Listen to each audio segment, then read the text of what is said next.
Ini tuh ada skenario di belakangnya. Ya tergantung permintaan. Saya kira buzzer itu ya. Yeah. Buzzer itu tergantung permintaan. Mau bagaimana ini rekayasanya. Itu menjadi rekayasa aja gitu. Nah, kita tuh jangan terjebak pada soal itu. Kedua-duanya ini bisa jadi memainkan peranan buzzer gitu, dan masyarakat Indonesia kebanyakan terjebak pada pola itu. Pada saat pemilihan kepala daerah banyak menggunakan jasa buzzer itu, ya tidak lain yang cara politik yang negatif.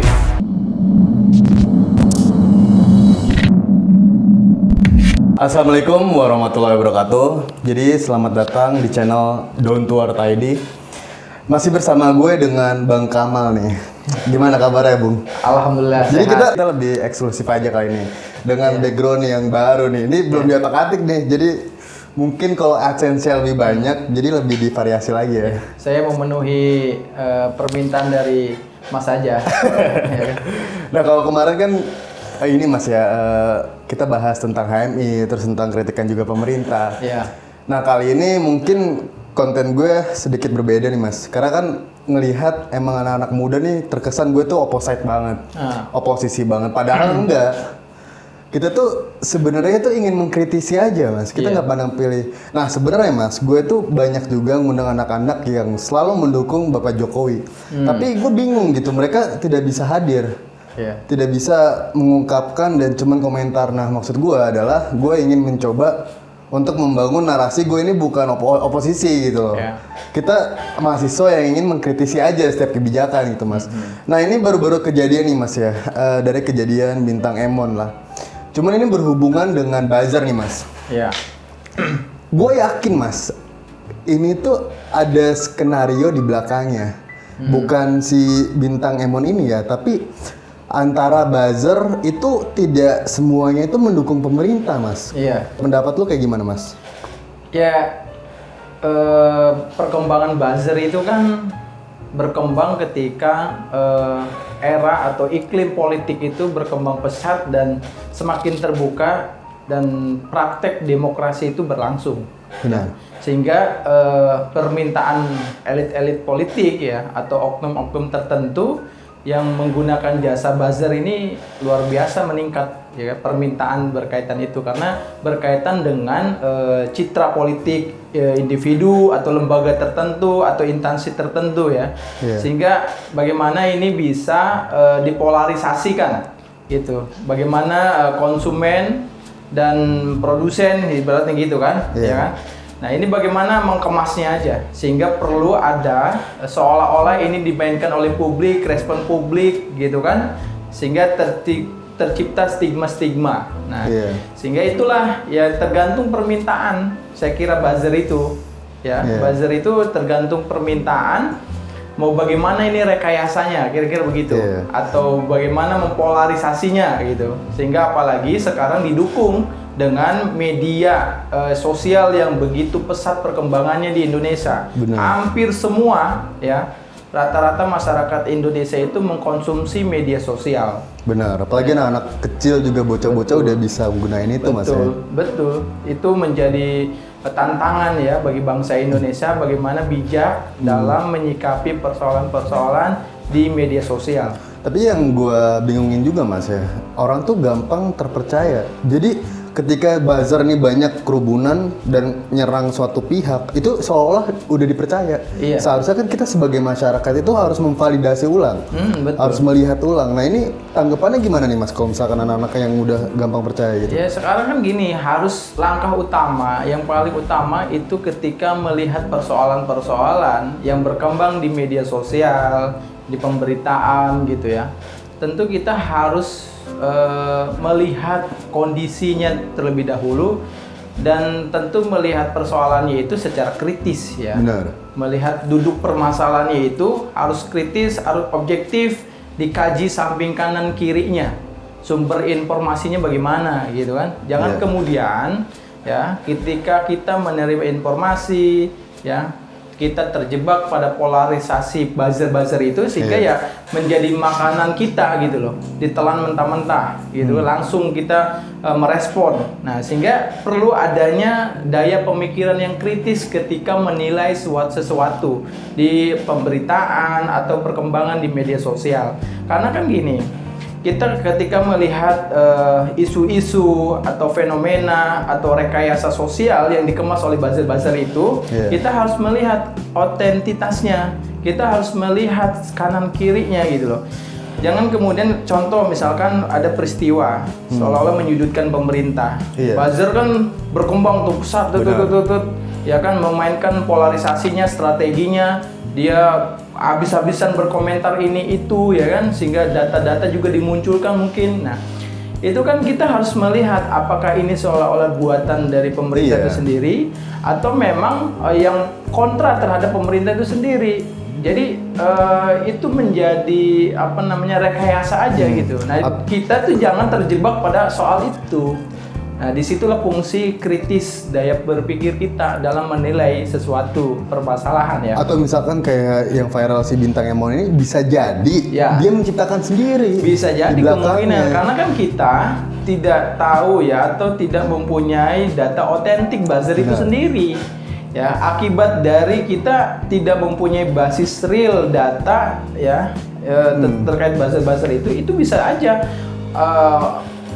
kelompok masyarakat yang memang pro itu menganggap bahwa rekayasa, seolah-olah ini maling teriak maling gitu kan. Ada juga yang kontra terhadap pemerintah, inilah buzzer pemerintah.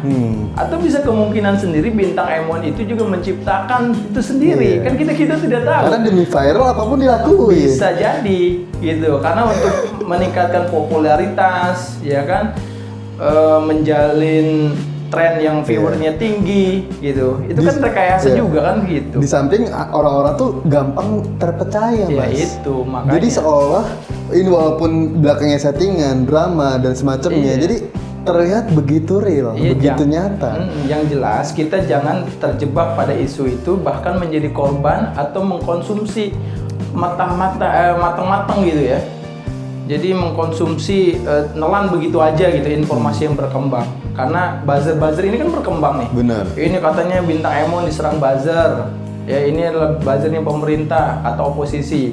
Kata yang pro pemerintah, ini ada oknum yang memainkan panggung ini gitu kan. Seolah-olah ini buzzer pemerintah padahal dia juga gitu. Maling teriak maling kan begitu. Atau juga kemungkinan bisa karena kepentingan untuk viral itu, ya kan, untuk menaikkan viewer itu, bisa tidak menutup kemungkinan Bintang Emon itu sendiri menciptakan itu sehingga menjadi pemberitaan nasional kan? Karena memang di dunia politik ini tidak begitu suci. Di dunia entertain juga gitu. Apalagi di dunia kehidupan kita juga ngelihat kan. Kalau memang semuanya itu tidak bisa dipercayai gitu, Mas. Tapi yang jelas gini ya, gue tuh baru buat video tentang Bintang Emon, Mas. Oh gitu. Terus gue baru buat podcast tentang buzzer, media dan buzzer. Tapi gue lihat segini gitu ya. Yang artinya gue berani ini untuk istilahnya ngebela pemerintah. Gue tidak subjektif. Ketika gue ngeliat, oh ini pemerintah diserang banget, Mas. Gue juga salah satunya gue serang juga. Tapi ketika gue ngeliat ini semakin tertekan, kok feeling gue ada permainan di sini. Kayak ada feeling gue, wah gue nggak bisa terperangkap nih kalau misalnya gue jelekin pemerintah yang seharusnya bisa kita bangkitin lagi. Seharusnya kan ini semuanya seolah-olah ngehancurin gitu loh, Mas. Opininya. Padahal kan boleh berkomentar tuh setiap kebijakannya. Bukan dari lembaga. Tapi yang jelas gini, Mas. Kita bisa terbilang ada istilah buzzer itu baru 5 tahun terakhir, Mas ya. Dari pemerintahan Jokowi. Sebelumnya itu nggak ada isu buzzer. Itu gimana, Mas? Apakah memang dari leadership-nya yang kurang percaya dari segi pemerintahannya seolah diciptakan kayak gitu? Ya itu kan istilah aja saya kira ya. Ya dulu kan disebut dengan polarisasi seperti ini, itu sering disebut di hal-hal dunia politik itu adu domba, kambing hitam, black campaign segala macam kan. Itu kan peristiwa-peristiwa yang serupa saya kira. Benar. Ya kan, cuman hari ini karena memang perkembangan media sosial begitu cepat dan menjadi konsumsi masyarakat Indonesia yang ketika ada peristiwa apapun pasti terlibat tuh di dalam media sosial, dan itu menjadi konsumsi masyarakat. Indonesia, dan yang paling tergampang disentuh terhadap pecah belah bangsa Indonesia itu, ya kan, dengan peristiwa-peristiwa viral itu, sehingga ada yang pro, ada yang kontra. Nggak hanya kasus tik ini loh, banyak sebelum-sebelumnya ya polarisasi yang dikembangkan gitu oleh oknum-oknum yang memanfaatkan media sosial itu. Tapi memang gini Mas ya, gue nggak tahu pasti ya, mungkin teman-teman juga bisa koreksi. Apakah memang pemerintah ini yang menciptakan buzzer gitu Mas? Ya tadi tidak menutup kemungkinan bisa jadi ya, karena kepentingan citra pemerintah. Bisa jadi juga tidak menutup kemungkinan yang yang kontra. Ya mohon maaf, yang kontra pemerintah juga bisa jadi membuat buzzer juga untuk menurunkan stigma ya positif pemerintah itu sendiri, untuk membuat opini yang berkembang di masyarakat. Itu bisa jadi juga. Itu artinya nggak hanya pemerintah atau oposisi saja, emang dua-duanya ini bisa jadi memainkan peranan buzzer gitu, dan masyarakat Indonesia kebanyakan terjebak pada pola itu, sibuk dengan condong ke satu pihak gitu Mas ya. Kalau kita melihat di bidang sosial politik di media sosial itu kan penuh dengan kebencian, ya kan, saling, mereka pasti suka yang kayak gitu-gitu tuh. Iya, saling hujat menghujat, ya kan, komentar-komentarnya itu ada yang pro, ada yang kontra. Akhirnya kalau kita mengikuti lebih jauh tentang persoalan itu dan nggak ada ujungnya, benar gitu. Dan itu cuman hanya menjadi kemasan stigma di masyarakat melalui media sosial aja. Nah, temen gue juga cerita Mas, jadi ada beberapa orang nih, anak-anak muda, jadi memang pilihan menjadi buzzer itu terlalu gampang, udah nggak perlu berpikir panjang, terus dapat duit juga di saat yang nyari duit ini susah gitu. Nah, otomatis kayaknya ini dulu deh. Nah Mas, tadi kan gue berbicara tentang untuk menjadi buzzer ya. Jadi memang cerita pengalaman temen gue, mereka ini terlalu gampang untuk menjadi buzzer. Dan itu lebih cenderung ke masa-masa semacam pemilihan lah. Mengambil Pilpres, Pilkada dan semacamnya. Kayak gubernur pun juga temen gue bilang, mereka juga menjadi salah satu timnya. Nah ini menurut gue akan merusak demokrasi gitu. Mereka tuh digaji untuk menjelekan kan. Nah menurut lo sepandangan lo gimana? Ya, dalam pertarungan politik ya, apapun bisa terjadi ya. Baik itu saling hujat ya, saling memprovokasi ya. Bertarung keras memang pada puncaknya itu ya pada saat pertarungan politik ya. Itu digelar ya, pasti di situ banyak perkembangan isu-isu politik ya yang berkembang, dan polarisasi itu pasti terjadi pada saat kompetisi politik ya. Nah, termasuk hal menggunakan buzzer itu. Kalau dalam perspektif teorinya itu nggak boleh demikian ya. Demokrasi itu berlangsung harus betul-betul sehat ya. Tidak semua elemen digerakkan untuk bagaimana memberikan stigma-stigma. Itu nggak boleh dalam teori-teori politik gitu kan. Yang jelas teori politik itu kan untuk kesejahteraan masyarakat banyak ya kan, dalam memangku jabatan politik itu kan bertanggung jawab atas hajat hidup orang banyak. Nah, dalam merebut itu dalam teori politik nggak boleh dengan segala cara. Tapi kalau misalkan tidak dengan segala cara, dia tidak akan mendapat. Ya makanya itu iklim kan. Iklim budaya Mas. Iklim budaya dan situasi berbeda-beda. Benar. Dari suatu negara ke suatu negara juga berbeda-beda polarisasinya gitu. Cuman kan yang dalam konteks pada saat pemilihan kepala daerah banyak menggunakan jasa-jasa buzzer itu ya tidak lain yang cara politik yang negatif, walaupun diiyakan ya oleh semua konsultan politik gitu. Cuman kan itu udah menjadi hal yang lumrah yang digunakan oleh banyak kandidat gitu kan. Cuman ya kita membacanya ya, apalagi kita mahasiswa yang memang masih dalam studi ya, perkuliahan ya, menjadi basis ilmiah, hal yang demikian itu kan hal yang negatif yang nggak boleh diwariskan dari generasi ke generasi.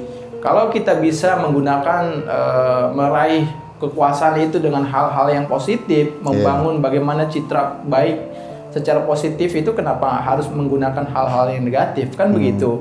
Nah, cuman kan dalam kasus tik ini kita tidak bisa menolak ya, tidak bisa terhindar dari polarisasi buzzer ini. Yang jelas kesadaran berpolitik bagi elit-elit politik itu harus menjadi utama untuk perubahan besar ya bagi keberlangsungan pembangunan politik.